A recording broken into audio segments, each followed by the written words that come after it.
Well, hello and welcome to Story Time. Today we're going to read stories about leaves and fall, and another word for fall is autumn. So our first book that we are going to read today is Goodbye Summer, Hello Autumn by Kinard Peck.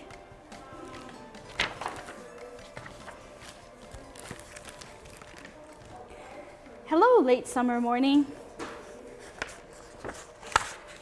Hello, trees. Hello, now that the cool winds have come, we love how our branches sway in the sun. Hello, playful foxes and singing blue jays. Hello, we are busy looking for food. Some of us are heading south to our winter homes. Hello, walking sticks and butterflies. Hello, we're surprised you saw us. We'll try our best to blend in, and we'll do the same in warmer places.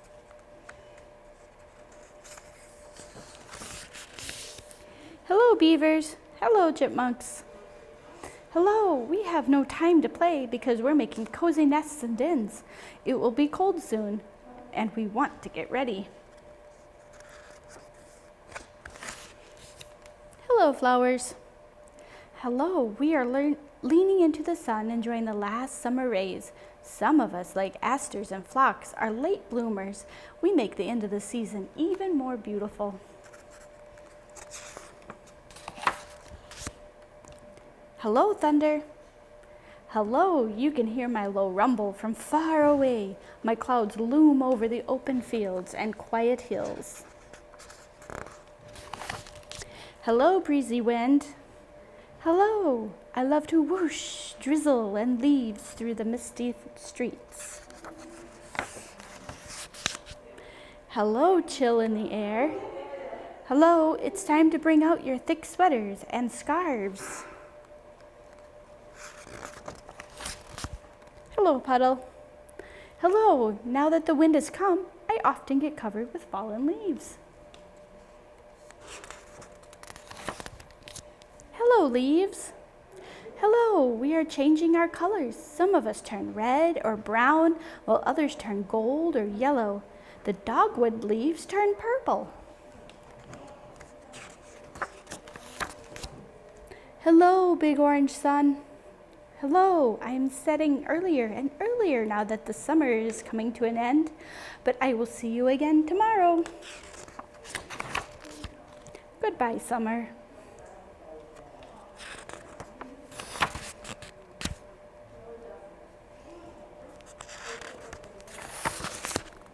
Hello, autumn. And that is the end of that one. So in the fall, the leaves change color and they fall off the trees. And this little bear gets very confused by that. And this story is called Leaves by David Ezra Stein.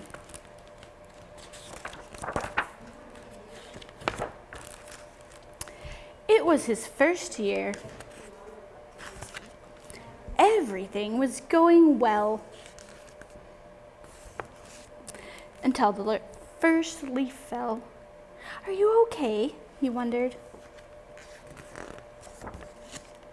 Then a red one fell, and a yellow one fell. All over his island, the leaves were falling.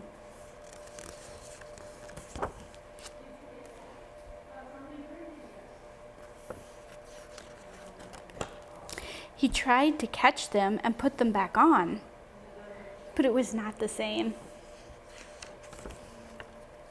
He sat beneath a tree and watched them go all around, but he grew sleepy, and so he found a hole and filled it with leaves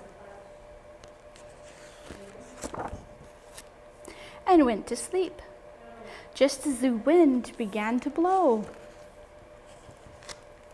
Winter came.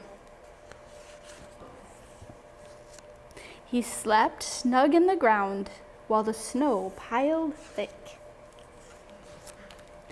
In the spring, with wide eyes, he woke. He felt the sun and saw the little buds on the bare arms of the trees. and the tiny leaves that had begun to unfold. "Welcome," he cried. And he thought the leaves welcomed him.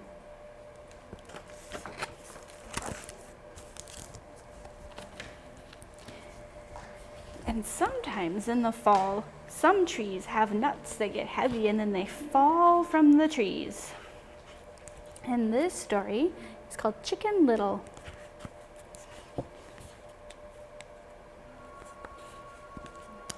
One day when Chicken Little was scratching in the leaves, an acorn fell out of the tree and hit her in the tail. "Oh," said Chicken Little, "the sky is falling. I must run and tell the king." So she went along until she met Henny Penny. "Good morning, Chicken Little," said Henny Penny. "Where are you going?" "Oh, Henny Penny, the sky is falling and I am going to tell the king." "How do you know the sky is falling?" asked Henny Penny. "I saw it with my own eyes, I heard it with my own ears, and a piece of it fell on my tail," said Chicken Little. "Then I will go with you," said Henny Penny.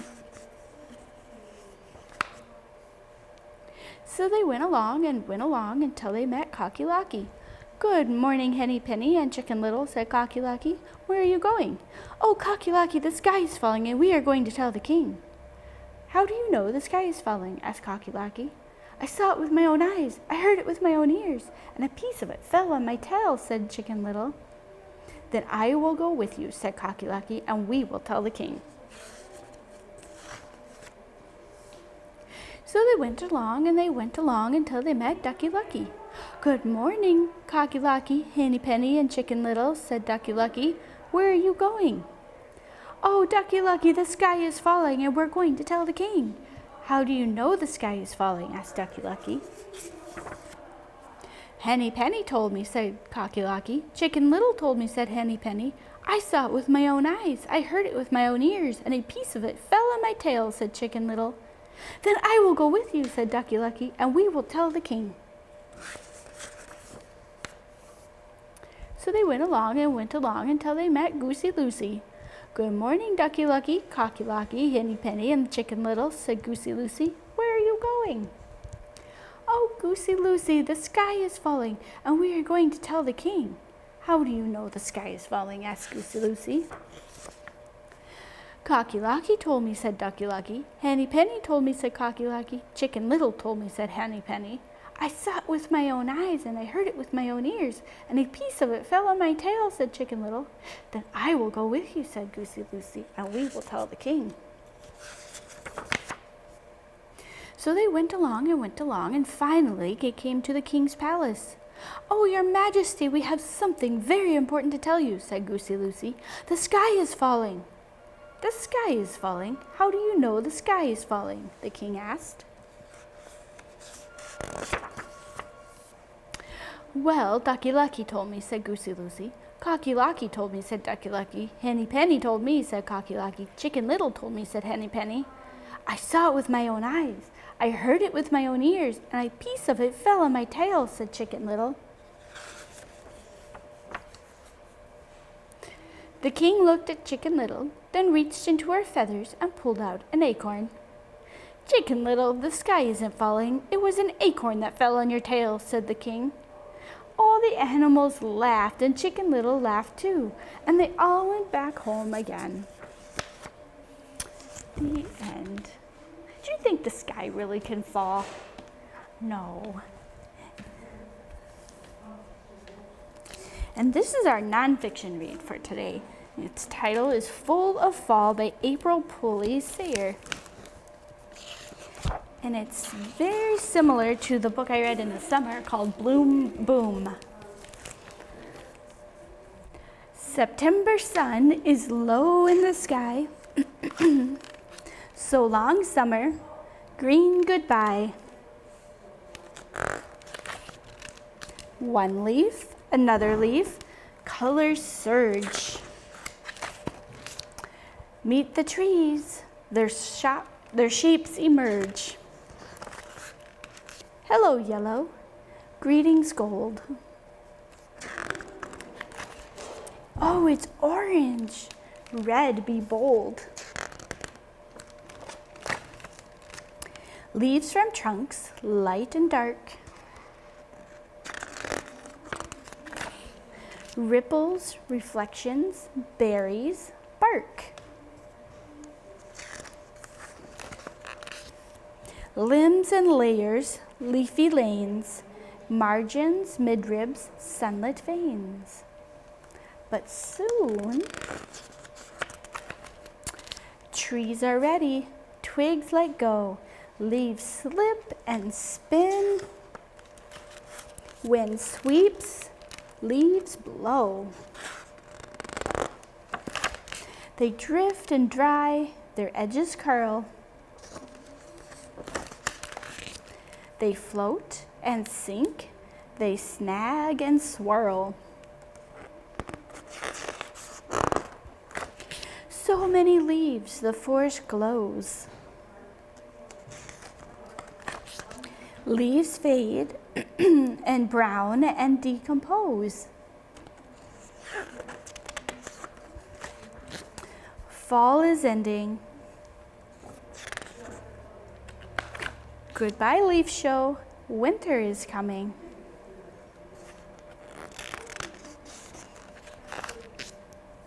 Oh, hello, snow.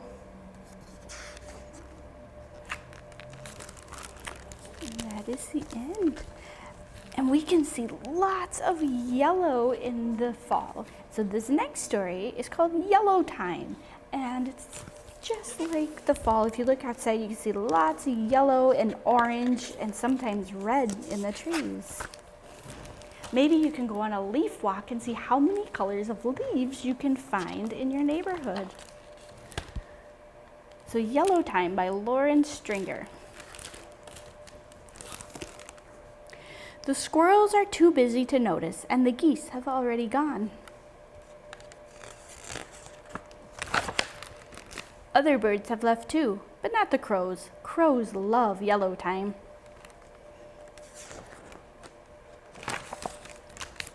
They fill still leafy trees with their voices announcing it's coming to everyone. Just before Yellow Time, the air smells different, like wet mud and dry grass with a sprinkle of sugar. Yellow Time comes before White Time, every time. Everyone is ready. The trees can't hold on forever. The sky billows gray with clouds, and then it begins. Whoosh, whoosh, whoosh. The wind blows, yellow sideways, then up, then down. Everywhere fills with yellow, a symphony of yellow. Children run in the yellow air, they let it catch their hair and cover their sweaters. They jump and turn in Yellow Time. It only comes once a year. And when it's over, piles of yellow pool and gutters decorate sidewalks, blanket fences, steps, roofs, and even an empty bird bath.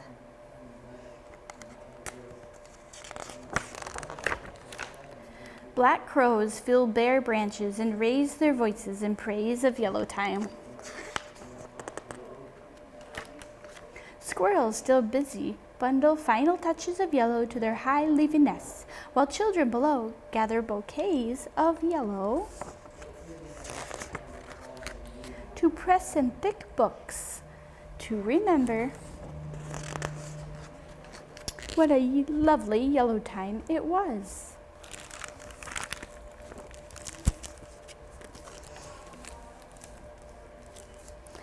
Let's see. Maybe your family has a garden and maybe you grow squash in your garden, but a lot of gardens are starting to get done growing the fruits and vegetables. So maybe your parents are cleaning out your garden right now. But this little girl has a squash and she names her squash and it becomes her friend. So this book is called Sophies Squash by Pat Zietlow Miller and Ann Wilsdorf. One bright fall day, Sophie chose a squash at the farmer's market. Her parents planned to serve it for supper, but Sophie had other ideas. It was just the right size to hold in her arms, just the right size to bounce on her knee, just the right size to love. "I'm glad we met," Sophie whispered. "Good friends are hard to find." At home, Sophie used markers to give her squash a face. Then she wrapped it in a blanket and rocked it to sleep. When it was time to make supper, Sophie's mother looked at the squash. She looked at Sophie. "I call her Bernice," Sophie said. "I'll call for pizza," said her mother.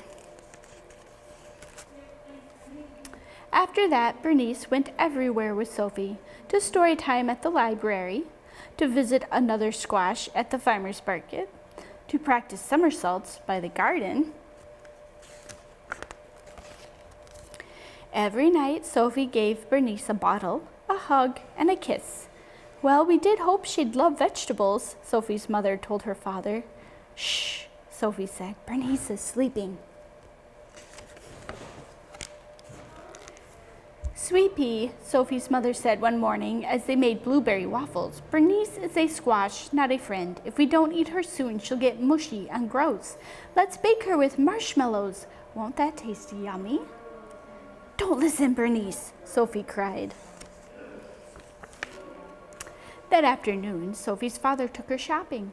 "Sugar Beatie said, 'Bernice is a squash. Why don't you pick a nice toy to play with instead?' But the trucks were too hard, and the dolls were too soft." Sophie clutched Bernice tightly. "No thanks," she said. "I have everything I need."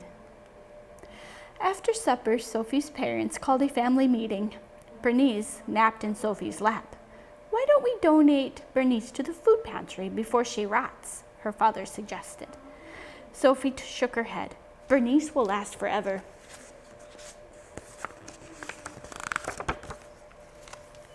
"Bernice seems a little blotchy," said Sophie's dad on the way to the library one day. "She looks perfect to me," Sophie replied. At story time, some kids pointed and stared. "What's that spotty thing?" a boy asked. "Her name is Bernice, and she's a squash," Sophie said, "with freckles." "Maybe Bernice should stay home next time," Sophie's mom suggested. "Why?" Sophie asked. "She wasn't the one being rude." Still, as winter neared, Sophie noticed changes. Bernice seemed softer, and her somersaults lacked their usual style. "Visiting friends will cheer you up," Sophie said. At the farmer's market, squash were everywhere, firm, shiny squash. "What keeps a squash healthy?" Sophie asked a farmer. "It's simple, really," he said. "Fresh air, good clean dirt, a little love." Well, Sophie thought, I have all of that. At home, Sophie cleared the leaves from Bernice's favorite spot. She made a bed of soft soil, tucked Bernice in, and kissed her goodnight. "Get better soon," she whispered. That night, while Sophie slept, the wind whistled and tiny snowflakes fell. When she awoke, the world was covered in white. "Do you think Bernice is cold out there?" Sophie asked her mother. "I'm sure she's warm and cozy under her blanket of snow," her mother replied. Sophie gazed out the window all morning. She was still there in the afternoon when her father came home with a surprise. "You need a new friend," he said. "Meet Ace." Ace was nice, but boring. He just swam around and around in his bowl. But during the long winter, Sophie discovered that Ace was a superb silent reader who did fabulous flip turns, and he always listened politely when she talked about Bernice. Bernice was great at keeping secrets. When the snow finally melted, Sophie rushed to the garden. The only thing there was a small green sprout. It looked strangely familiar. "Bernice," Sophie said, "how was your winter?" After that, Sophie and Ace and Bernice ate lunch together every day. One bright summer morning, Sophie somersaulted across her yard, landed by the garden, and stared in disbelief. Bernice had grown 2 tiny squash. Wow, Sophie told them, you look just like your mom. Soon, Bonnie and Baxter were just the right size for Sophie to hold in her arms and bounce on her knee. Just the right size to love. So Sophie found some friends with butternut squash. And Fall is for Friends is the title of the last story we're going to read today. So Fall is for Friends by Sophies Squash. Susie Duckin loved everything about fall. She loved wrapping herself in big cozy sweaters. She loved crisp apples and big orange pumpkins. But most of all, she loved jumping into piles of leaves with her best friend, Emily. Until they took that first running leap every year, it didn't feel as if fall had really arrived.